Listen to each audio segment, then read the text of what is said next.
On the same day that Netanyahu's government announced plans to build the illegal units, Netanyahu was met with protests during a speech to a Jewish American group in New Orleans. Protesters carried banners denouncing Israel's illegal settlements in a sign of the dissatisfaction that some Jewish Americans are feeling towards Netanyahu's government. According to a new poll from a Jewish advocacy and lobby group in the United States, J Street, most Jewish Americans seek some form of a freeze to the construction. A total of 69% say that they favor either a temporary extension of the partial freeze on new construction or a complete stop of it altogether. Only 31% are in favor of building without any restrictions. Meanwhile, half of those polled think that the United States should serve as a, quote, fair and impartial broker in negotiations between Israelis and Palestinians. Only 35% say that Washington should side with Israel. Well, I'm joined now from San Francisco by Rae Abileah. She's an activist for Jewish causes and a member of Jewish Voice for Peace, a network of mostly young Jewish protesters. And she was also one of the protesters shouting down Netanyahu in New Orleans on those pictures that we saw earlier on, and those were from Monday. Thank you very much for joining us on the program. Thanks for having me on. I just wanted to ask you a little bit about how representative is your organization? Is it representing a minority of American Jewish people?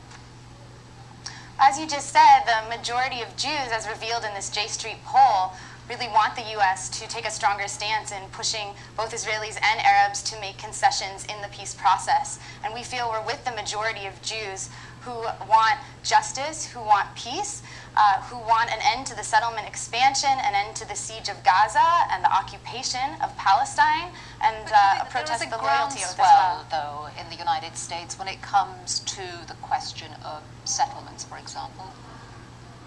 I think that there's a pervasive culture of silence and fear in the Jewish community, and we hope that by our actions protesting Prime Minister Netanyahu on Monday, it will empower and inspire more people to speak out and to speak the truth and see the reality of what's going on the ground in Palestine and in Israel. And we also feel we're with the majority of Americans who want our tax dollars to come home and be spent on urgently needed jobs creation, education, healthcare programs, not on war, on occupation abroad, which, as you may know, is to the tune of $3 billion a year for military aid to Israel. We want our tax dollars here at home, and we want the war and occupation to stop. Well, let me talk to you a little bit about what exactly happened when you disrupted Prime Minister Benjamin Netanyahu when he was giving that speech in New Orleans. I was the last protester of the five of us to stand up. I had a banner that read, "The settlements betray Jewish values," with a quote from Deuteronomy, Tzedek tzedek tirdof, which means justice, justice you shall pursue.